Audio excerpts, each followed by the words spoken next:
that clearly the gender challenges exist. They have existed when I was growing up, they existed when I was working, and they exist even today, which is why despite all the effort that you are taking, I am taking, organizations are taking, the Yeah. numbers have not changed. Good days or bad days, as I said, you just have to get out of bed and just show up.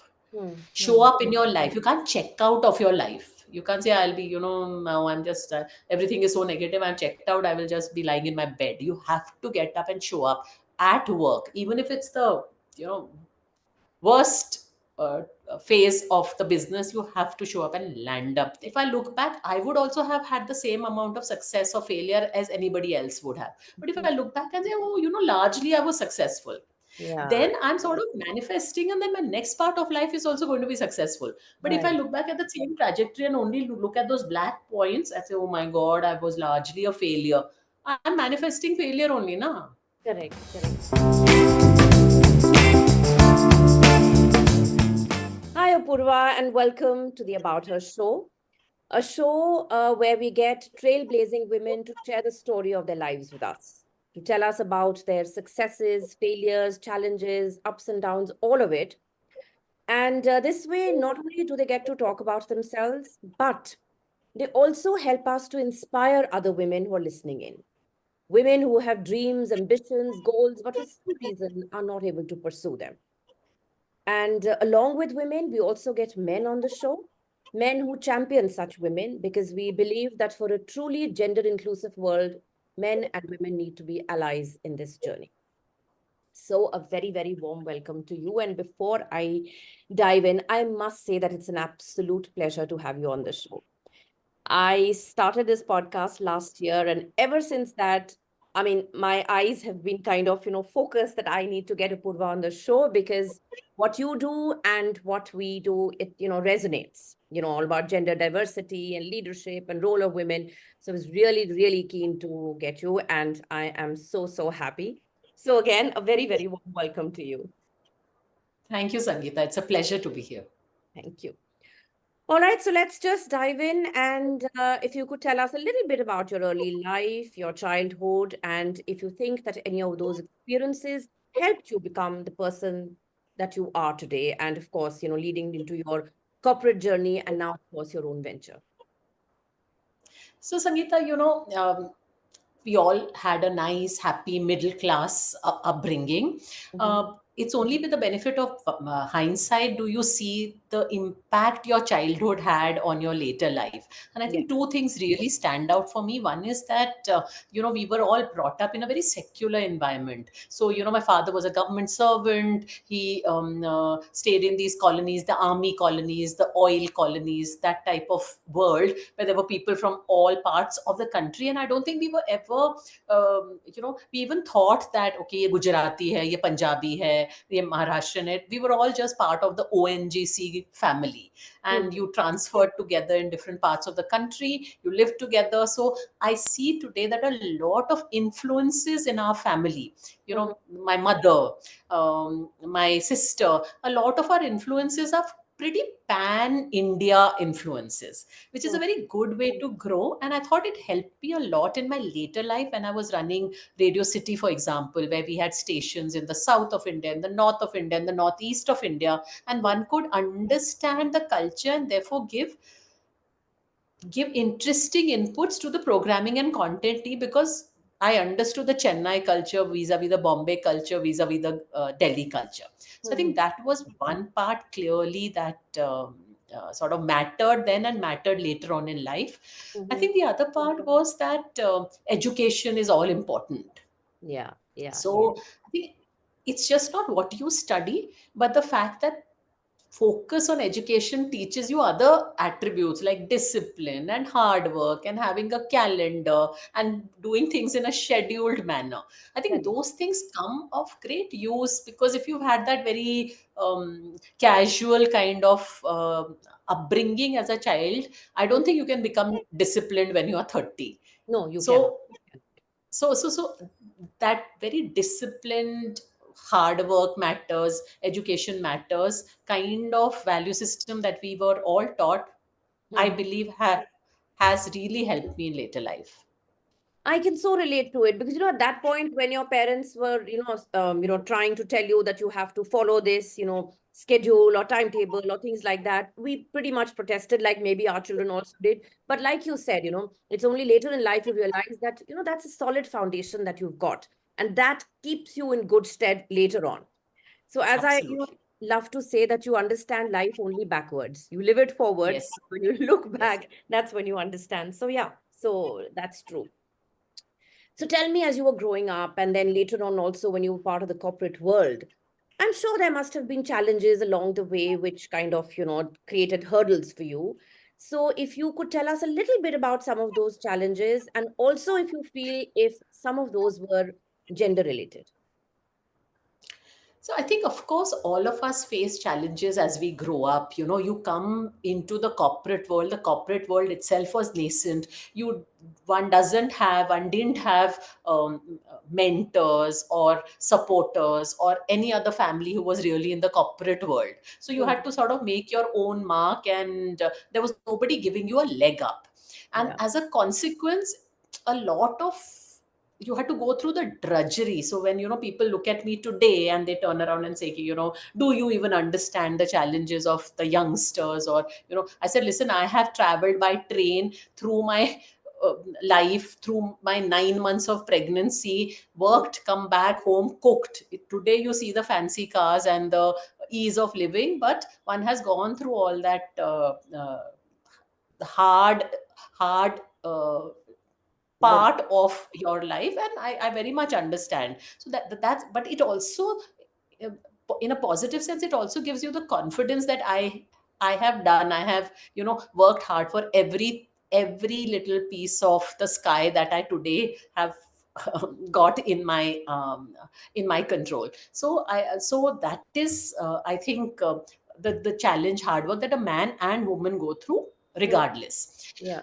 However, clearly for women, and they do say, and I very much agree, that it's double the amount of work to get Hmm. the same results, the same success. You put in twice the amount of effort, and Hmm. I'll tell you why. One is, despite the fact that my husband, he was a batchmate of mine, so his career and my career took off at the same time. He was extremely supportive. He is extremely supportive. Hmm. We are equal parents, equal, do things equally at home. Despite that, invariably the pressure of being the primary caregiver Hmm. Hmm. with your child comes on you. The fact is that, for example, when my husband got transferred or changed jobs, I was the one who was moving along with him. Hmm. Hmm. So your career sort of grows, but in bits and spurts, because there are moments, whether it's childbirth, whether it is husband's transfer, whether it is some other issue, where you end up taking the back seat, and therefore it is doubly hard to keep competing and rising at the same kind of pace as a man. Hmm. So I would say that clearly the gender challenges exist. They have existed when I was growing up, they existed when I was working, and they exist even today, which is why, despite all the effort that you are taking, I am taking, organizations are taking, Yeah. the numbers have not changed. The Hmm. fact is that there are less than 5% women at the top, there are only 15% women in middle management, and there are 30% women at the entry level. It's Hmm. not become 50-50. And by Hmm. now, we should have ensured, as a society, as an ecosystem, we should have ensured that we reach somewhere close to double digits. Hmm. Right. Right. So, but do you think these challenges only have to do with the responsibilities that we have at home, or there is other stuff as well when So it I comes think there to are two gender? things. One is the responsibility and the fact that 70% of the primary management of home and child falls on the woman. Okay, so that is, it's almost given. Hmm. Hmm. It's almost expected. The other part, I think, a lot, Sangeeta, is the kind of, I feel, that jalebi thinking that is put in women's minds. There's a Hmm. lot of social pressure. Your family may not be putting pressure, but constantly there's, from the time you're young, there Hmm. is pressure. So I know people who will say, "Ke, Are, you work till you get married." After that, why do you want to get married? Once girls get married, there's family pressure that, why the husband is working, why do you need to work? Yeah. Many times the husband himself turns around and says, I earn enough, I'd rather that you stay at home and take care of the house, Hmm. because then I can concentrate on my career. there Hmm. are there are moments where if the woman's career is doing well, the husband ego comes into the picture. Absolutely. Hmm. There are there are so throughout, society in a sense is telling the girl that, it's either or. Either Hmm. you can be successful at home, or you can be a great professional. The marriage of both will not work. why Hmm. doesn't you know why doesn't anybody ask a guy, okay, so after marriage what are you planning to do? Yeah. Nobody asks.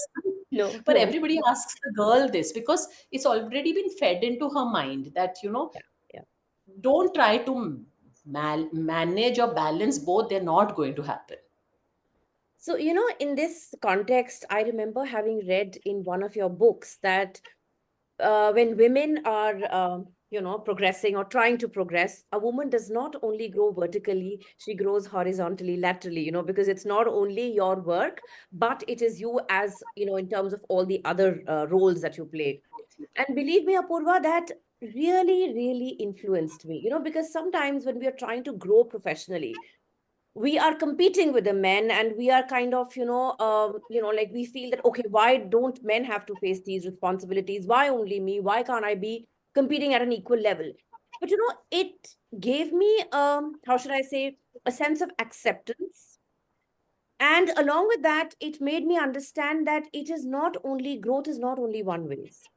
If I am a good mother and I am maybe not top of the organization, but I am middle level or I'm close to the top, that's also fine, because a man cannot grow in the other way. I can grow in both. So that can kind of enrich me in a way. I mean, that's my takeaway from what I read in your book, but I loved it and I quote it wherever I go, So yeah, I think women have to come to terms with this, that naturally there are certain things which they have to do and men don't. So Sangeeta, when we speak like that, there will clearly be people who will agree with us and people who will disagree with us. So Hmm. there are people who will disagree with us and say, "Okay, that's putting so much pressure on the woman, and why are we celebrating the fact that she has to do 10 times the work and 10 times to reach the same place?" That's one you know kind of approach Yeah, to yeah. this conversation, and one polarized view.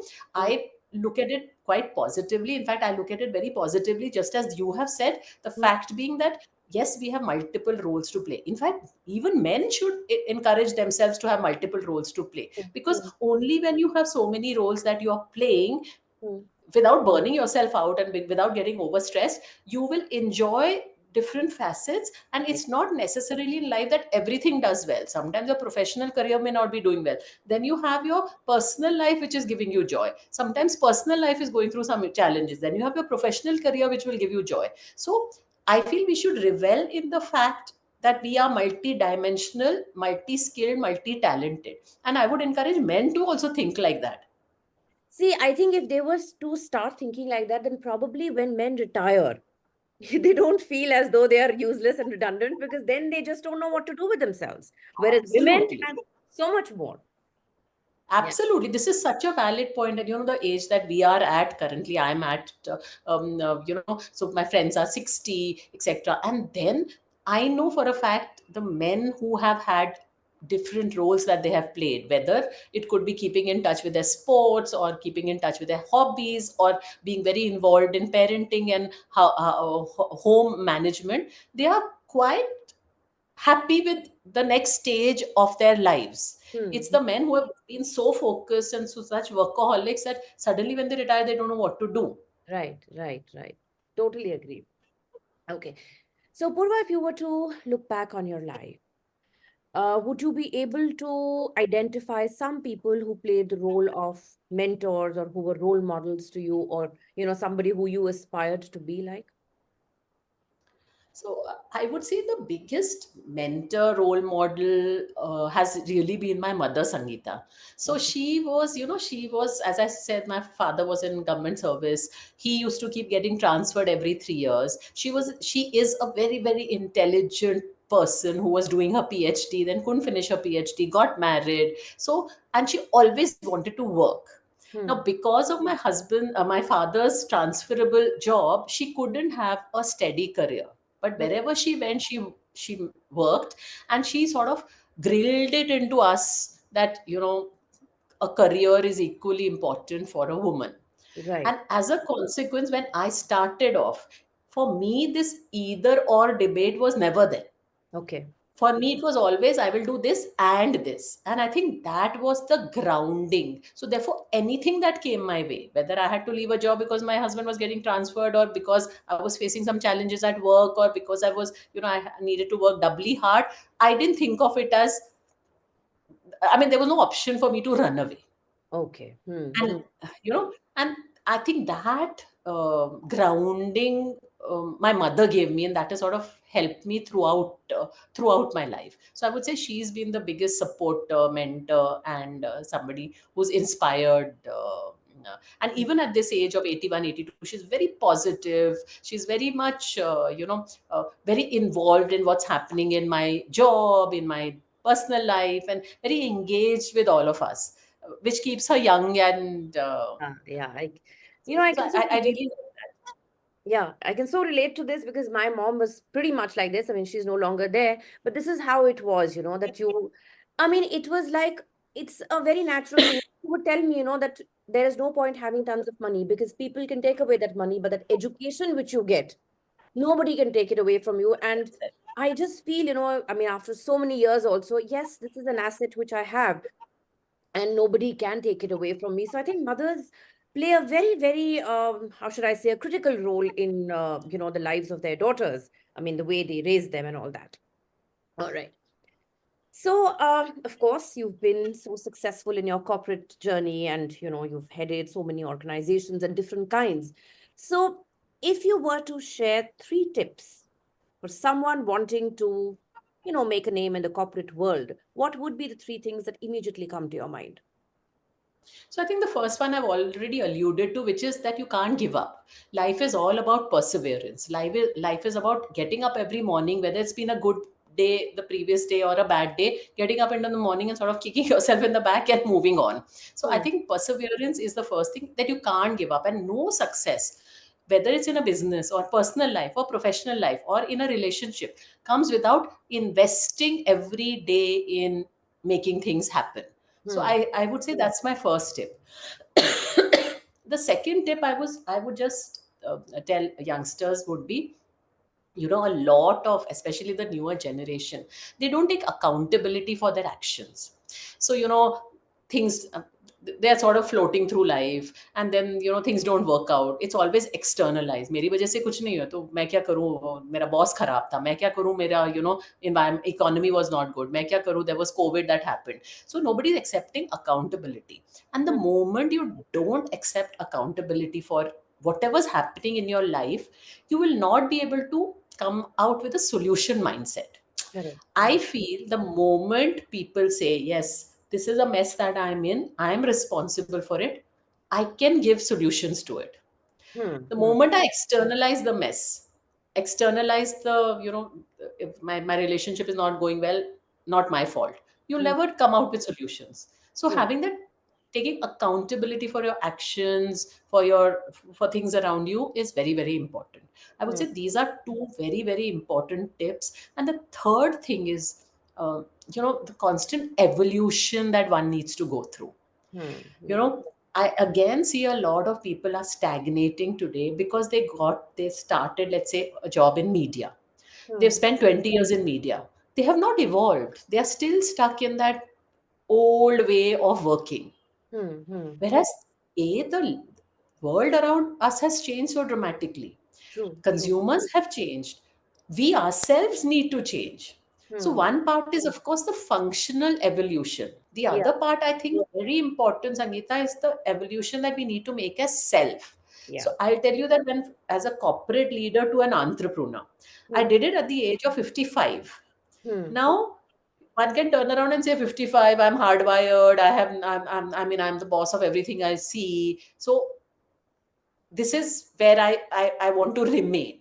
Hmm. But Evolution is where you say, okay, this is what you did, you were successful. Now the next 25 years of your life have to be something else. Yeah. And for that, if it means going back to basics, going back to ground level, starting off by being a junior executive in your own business, Yeah. Yeah. Yeah. so be it. But evolving, changing, looking at the context around you, and then making changes in your own self, in your own personality, I think are very, very important. Such valid points you've made, and it is so true. I mean, I teach. That's one of the other things that I do.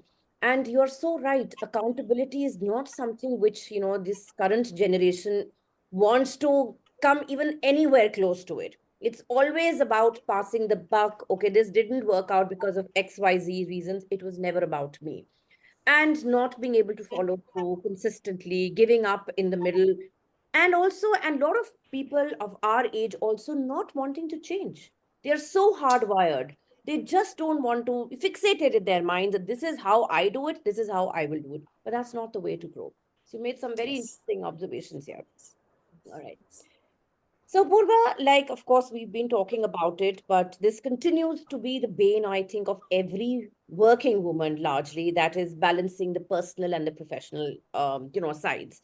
Whether you call it a work-life balance or you call it a work-life integration, I think it boils down to the same thing, which is that you have to take care of both sides. So, in your life, how have you done this? So I would say, yes, work life integration, work life balance, firstly, are important. Yeah. Hmm. However, the mistake we make is every day we want to balance it out. So I will work till 5:30, and now 5:30 onwards, please don't call me. Hmm. Hmm. I think that's an incorrect way of looking at balance. I think Right. the better way of looking at it is to look at your career as 40-year span. And Hmm. in this, say that, okay, there will be certain past 5 years where my child is young, where maybe I will have to prioritize home over work. So I take a little bit of a back seat. Then Hmm. there will be a time where my child is grown up and he's in hostel. Hmm. Then I don't have to be primary mother. Yeah. I can be professional first and mother second. Right. And that's the time to really press the accelerator on your career. Hmm. Hmm. So I think the balancing will happen, or self care. Hmm. Self care, again, there's a lot of women will say, oh, I don't have time for me time. But yes, when your kids are small, when your career is taking off, husband's career is taking off, yes, there are parents to take care of. You won't have me time. But Hmm. suddenly at 45 and 50, you'll realize you have all the me time in the world True, true, true. because you've become an empty nester now. Yeah, So yeah. I would say that look at balance, and that's what I did. Hmm, Of course, there are times where I just was so overwhelmed. There was so much to do, and there were so many things that I had to sort of sacrifice. For hmm, example, friends or going out or socializing, because it was just about work and family, work, family, work, family. There was just no time. But now I have time. yeah, So I yeah, would tell people, I tell people that you will, to, that whole thing that happened, that will, can women have it all? So I yeah. tell them, yes, women can have it all, but not at the same time. Absolutely. I totally, totally agree with this. It's not, I think it's, it's the world of instant gratification that I want everything now.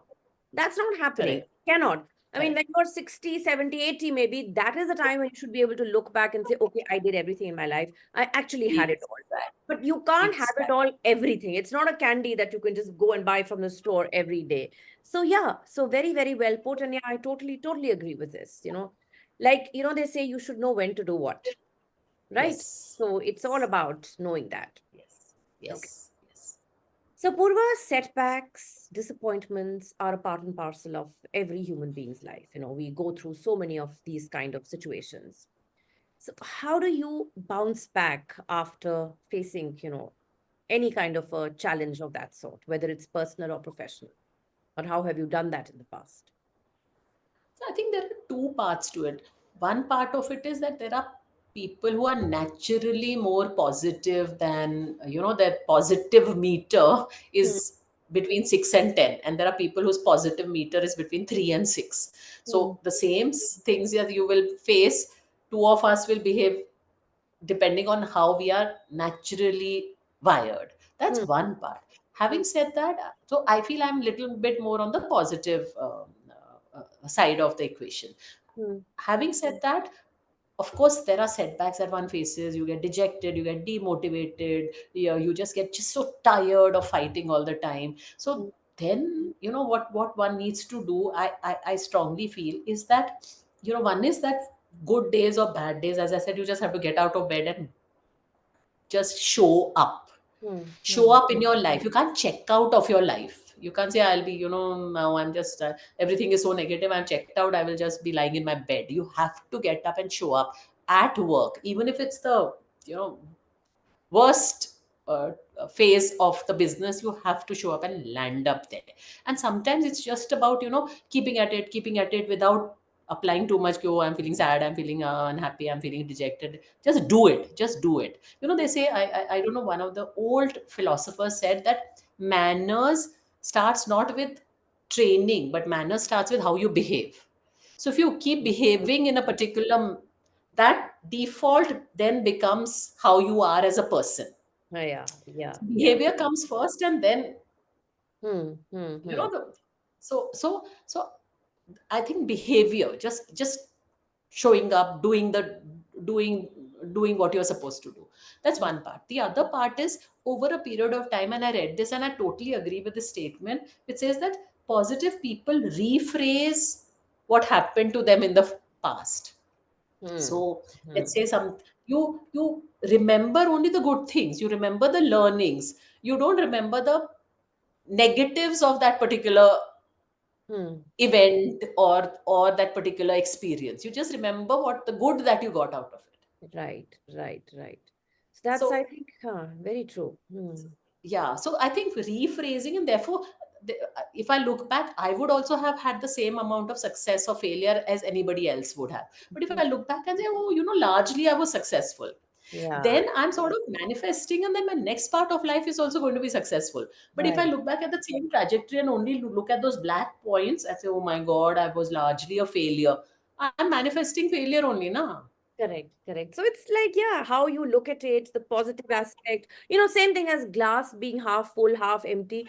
But even there, I feel if it's half empty, it is refillable, na? You can fill it up Yeah, again. It's not as yeah, though, I mean, you can't do that.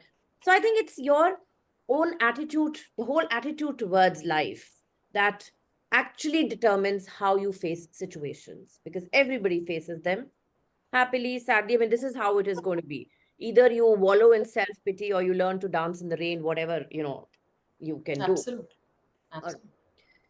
So again, we're talking about, women, their roles and, all of this balancing bit. So in the context of all this, if you were to offer a piece of advice or maybe several pieces of advice to young girls who are on the threshold of their personal and professional lives, what would you like to tell them?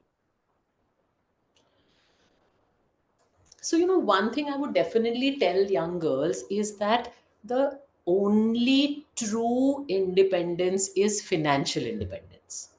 Yeah. So many of us start off our life thinking about, being financially independent, but then life comes in the way, and then various things happen, and we say, "Theek hai, that's not important. Mm. I'm maintaining my independence of mind, I'm maintaining my independence of thought. See, I didn't change my surname, which shows how independent I am." But Yeah. all these are superficial. Hmm. The Hmm. true independence is financial independence, when you can stand up and say, I earn my keep. Hmm. I'm not dependent on husband, brother, father, son Hmm. Hmm. for my life. It gives you the freedom to make your own personal choices. Now, many people will not like this statement, but it is a true statement. Yeah. And I Yeah. think the people who are a little more at the bottom of the pyramid understand it better than the middle class and the upper middle Yes. class. Yes. So true. So I will tell you, and I've talked about it in my book also, that an Anganwadi young girl who's getting trained to be an Anganwadi teacher comes back and says, "Okay, this 5,000 rupees or 7,000 rupees I'm earning, my mother-in-law has started treating me with respect. Hmm. Hmm. So she's bringing in that money, so her Yeah. family is now looking at her differently." Correct. Correct. The middle class and upper middle class don't understand this. They don't. I agree. Hmm. That somewhere at the back of a person's mind is कि मैं कमा रहा हूँ और तुम Hmm. So I think it's so important. And with financial independence, two things happen. One is you have the ability, the courage, the backing to do what you want. Hmm. A. Yeah. B, as you sort of grow up, mature, like I'm an entrepreneur today. I'm Hmm. self-funded. I'm bootstrapped. I don't need anybody's input strategy, telling me how to run my business, because I'm self-funded. Yeah. Yeah. Yeah. Yeah. And when did this funding come from? Because I worked through my life and had the ability to build a nest egg. Absolutely. Absolutely.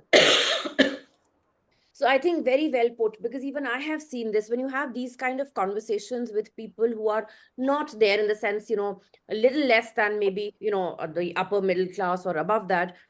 They understand it very well, but when it comes to the upper middle class and above, they don't. And in fact, I had a very interesting conversation with a man who said that, why does my wife need independence? We are a unit, we are a team, we build synergies. She's doing one part of how we have to exist, which is looking after the house and the parents and the children, and I'm doing the other half. Why does she need it? She can, so you know I felt that the wife had been taken in by all this. She also believed that when he's doing so much for me, why can't I do this? But like you said, it is all about dependence. It is all about the choices.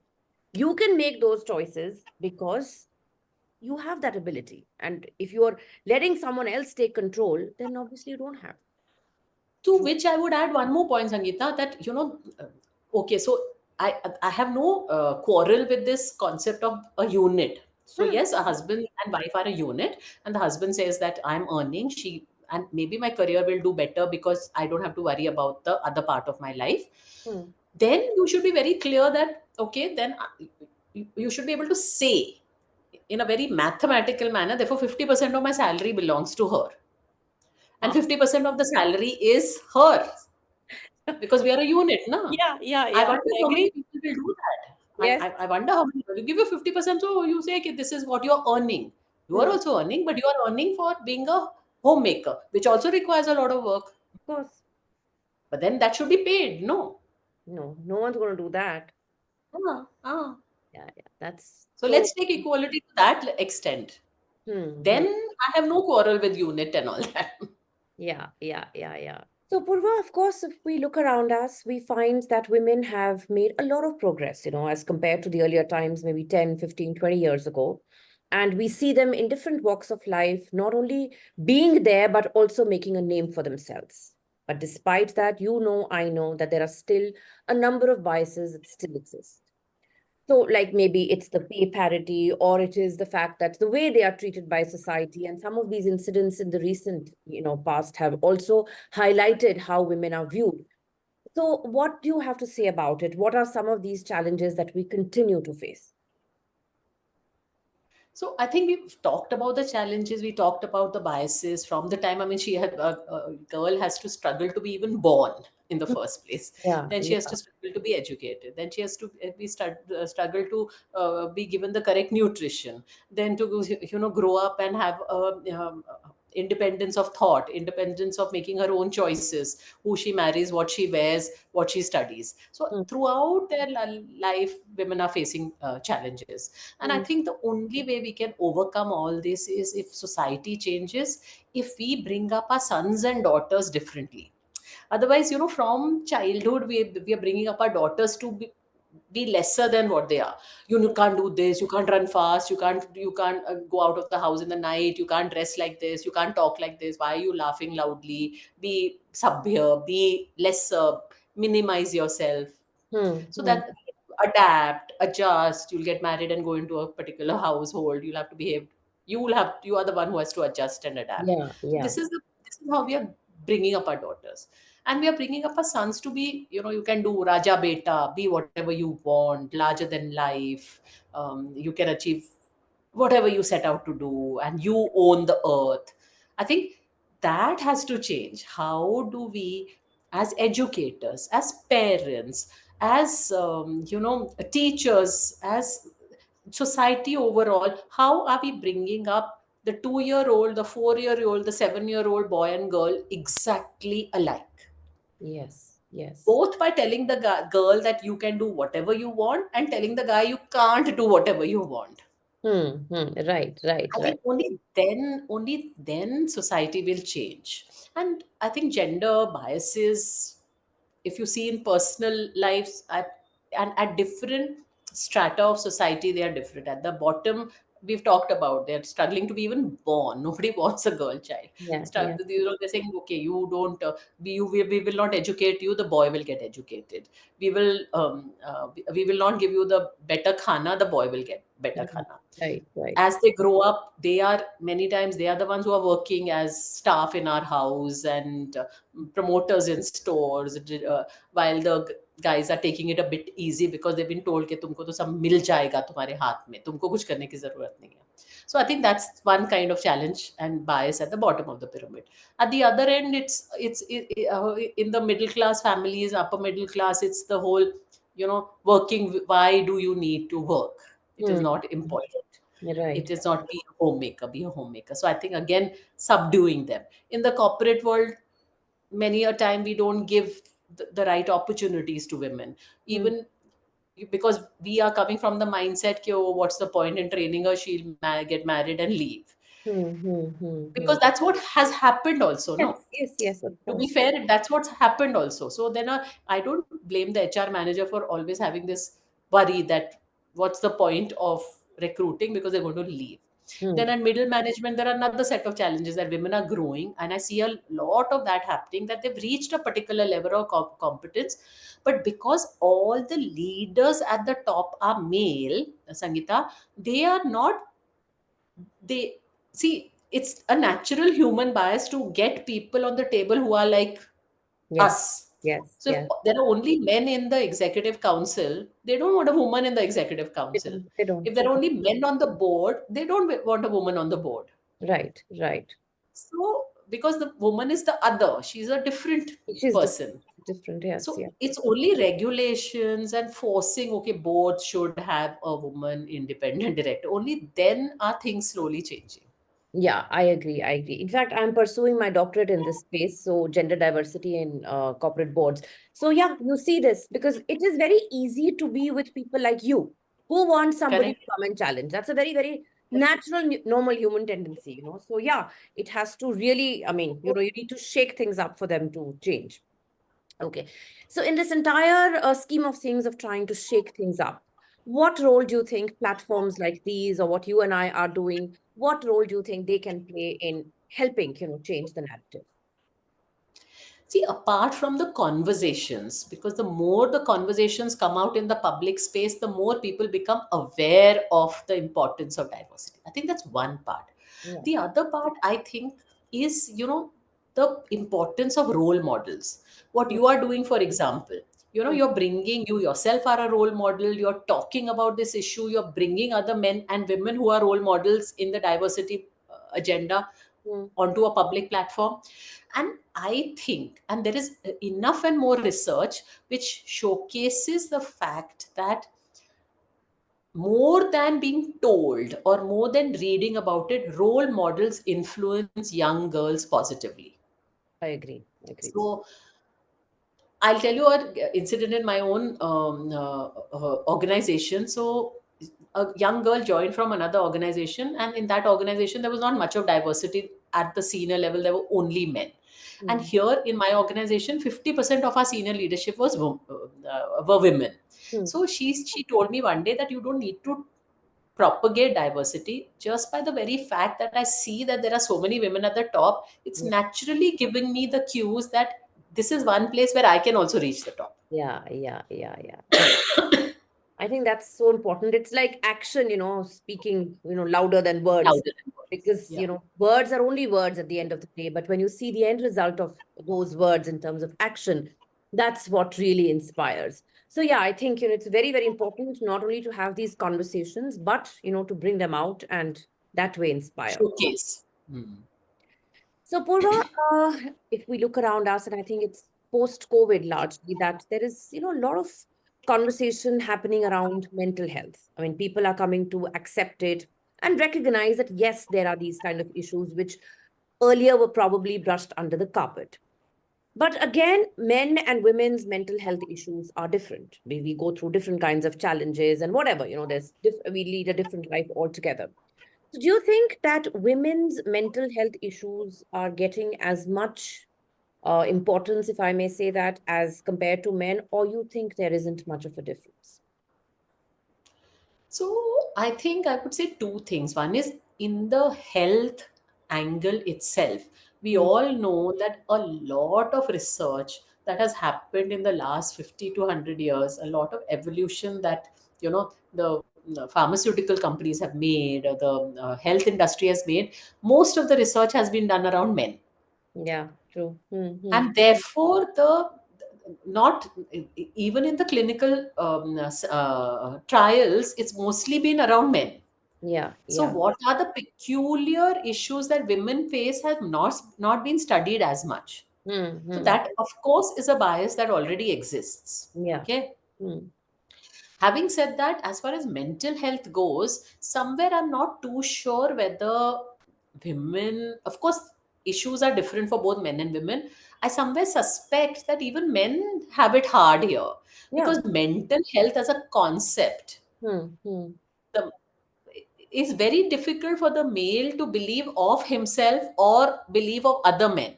Yeah, yeah, yeah. Because finally, they are also stereotyped now. Of course, In a definitely. sense, men are also stereotyped to be the big, strong, silent type. Hmm. So to even address or acknowledge that I have a mental issue, or I'm demotivated, or I'm feeling low, is very hard for men to do. Right, right, right. Maybe it's slightly easier for women. I get your point. But Yes. but I personally believe mental health is still not seen as openly amongst our generation. The younger generation, of course, is quite open and aware and willing to accept Yeah, yeah. And I that think that also has to be worked on. you do have a point here. I think it's that stereotypical image of a man being, like in power and being in control all the time, somewhere maybe making it difficult for men to accept that they have something which, takes away that power in that sense, if they have a mental health issue. Okay. Now, just digressing a little bit from this. So I am doing it myself. I've seen a lot of people do it, that in their mid 40s and, or early 40s. Nowadays, you see a lot of people changing the course of their lives in terms of their careers. So suddenly there's someone who is an engineer and suddenly now wants to start writing or wants to start singing or hiking or doing whatever. And not that the earlier generation did not have hobbies or interests, but somehow they stuck to what they had started out to do, at the very beginning. Here, people are moving, and this I like to term as midlife rebooting. What do you have to say about it? So I totally agree with you. That's happening, and I think that's happening rightly so for Hmm. two reasons. One is health spans themselves. I mean, Hmm. if you see our earlier generation, our parents and all that, by the time they retired, their health was not in great order, Yeah, exactly.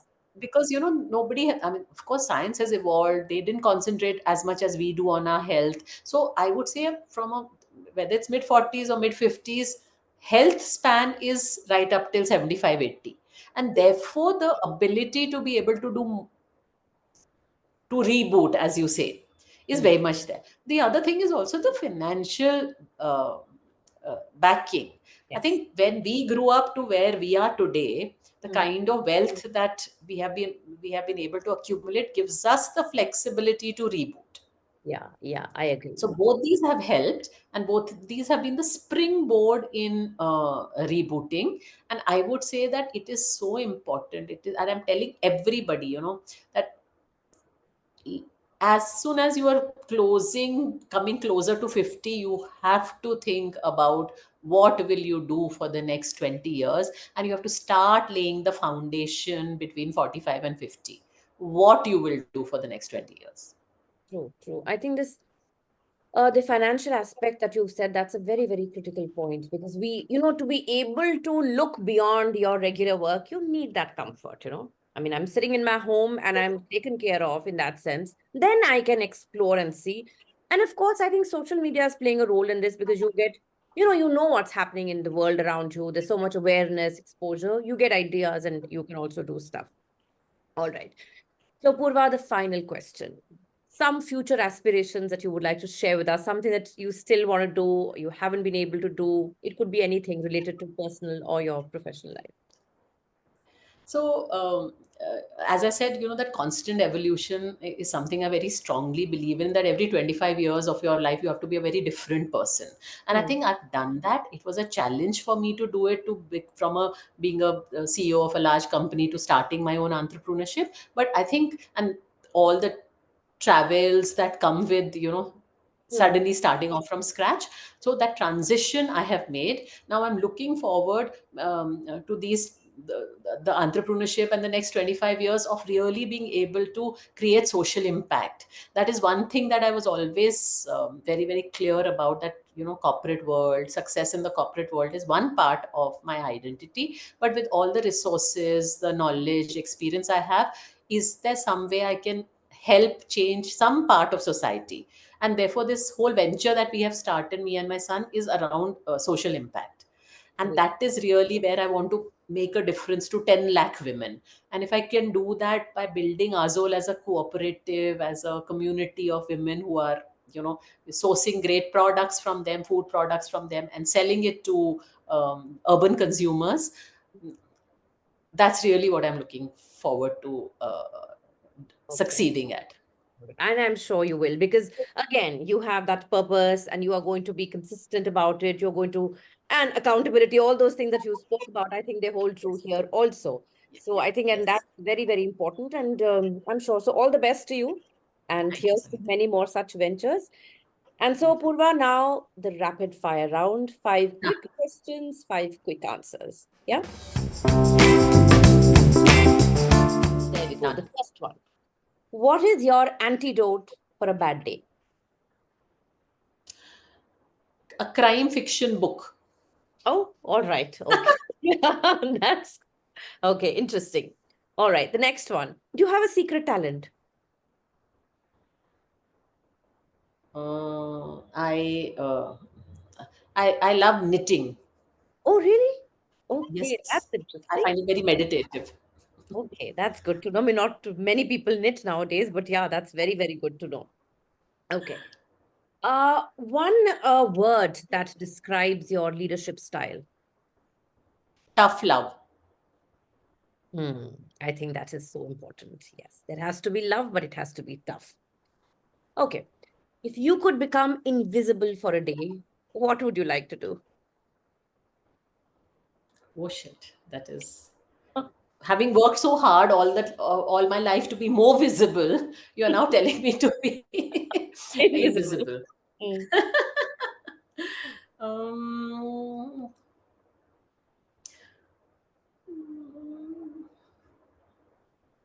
I think I would really like to go and sit in one of these very high level, world leaders, world political leaders meeting, and see, what they talk about, how when you're running a country, what's going through your mind, and what are the pulls and pressures you face when you're talking to another world leader. I would really be keen to know. Okay, that's interesting. And finally, what has been the biggest lesson that you've learned from a failure? The that the the battle you lose first in your mind. The actual failure only happens subsequently. If you lose the battle here, Mm. then you will lose the battle on the ground, so you have to win here In here. So it's all in the mind, all in the head, as yes they say. Yeah, yeah. first. Yeah. Okay, so that brings us to the end of the rapid fire round and the conversation. So thank you so much, Apurva, for being on the show. It was an absolute pleasure, delight. I mean, I think more than what I'd expected it to be, because I could, like earlier also, I knew that, I agree with and resonate with a lot of what you say. This only, underlined that fact even more. So thank you so much for being on the show. And I hope you had a good time. I did. It's always a pleasure to talk to boss ladies such as you. Thank you so much. And coming from you means a lot. All right. Thank you for tuning in to the About Her show. If you enjoyed this episode, there's plenty more from where that came from. Our previous guests have shared some amazing stories, so be sure to catch up on past episodes. To keep up with our inspiring conversations and to never miss an update, hit subscribe, rate, review, and share the love. Follow us on social media for some great content, and don't forget to check out our website www.aboutherbysangeeta.com for stories that resonate, inspire, and empower. Know a remarkable woman or an inspiring man blazing a trail? We'd love to hear from you. Drop us a note at web.abouther@gmail.com and let's bring their story to life on the About Her Show.